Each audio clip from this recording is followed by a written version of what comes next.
Hello everyone, this is Joe Garcia with TokenLinx, where real estate transactions are redefined. Please go to our website to learn more about what makes TokenLinx different, how consumers can benefit, and what's in it for the entities involved in the real estate transfer process. We also ask that you subscribe to our newsletter, like and or follow us on all of our social media profiles. You can find us at TokenLinx, links with an X instead of a KS. This is episode 2 of our education miniseries about things you may or may not know about blockchain. See the links below to listen to the first episode. All of our episodes are broken into 5-minute quick overviews based on feedback from our users and insiders. Today we're going to talk about the parties involved on the blockchain. Are they anonymous? Are they known? And also about the different types of blockchains, private versus public. The first question is, are parties on a blockchain anonymous?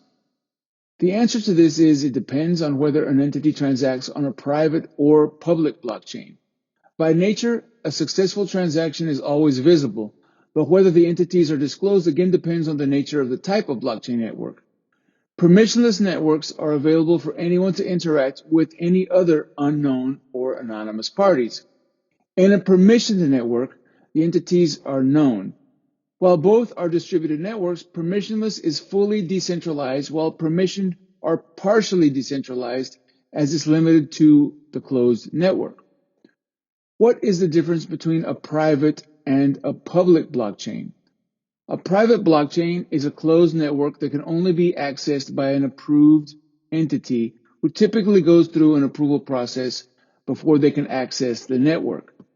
Each entity also has permission to view existing and initiate new transactions. A public blockchain is accessible to anyone for viewing, while some entities still have to meet a specific criterion to initiate new transactions. Public blockchain participants can maintain their anonymity. Public networks are also referred to as permissionless, whereas private networks are permissioned. How does blockchain validate parties in a transaction?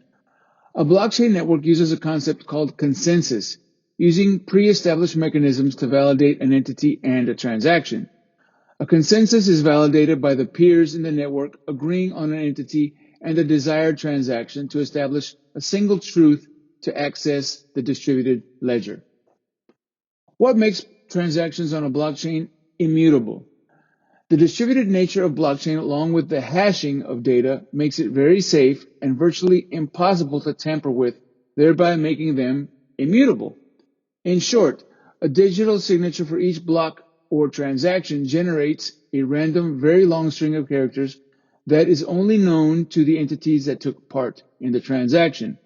Added to that, the decentralized nature of blockchain allows no central authority to control the ledger.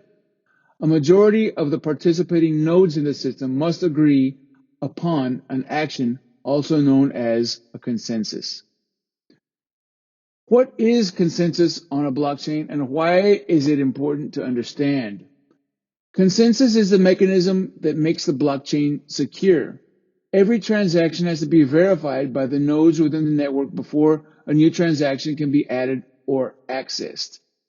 There are various algorithmic methodologies to achieve consensus that have been developed, tested, and validated to distinguish between legitimate and fraudulent transactions. In a private blockchain network, there is additional accountability because there are no anonymous participants. This concludes this episode of the education series from TokenLinx. Again, I'm Joe Garcia with TokenLinx, and again, ask that you go to our website to find out more information and subscribe to all of our social media networks. Until next time, thank you very much.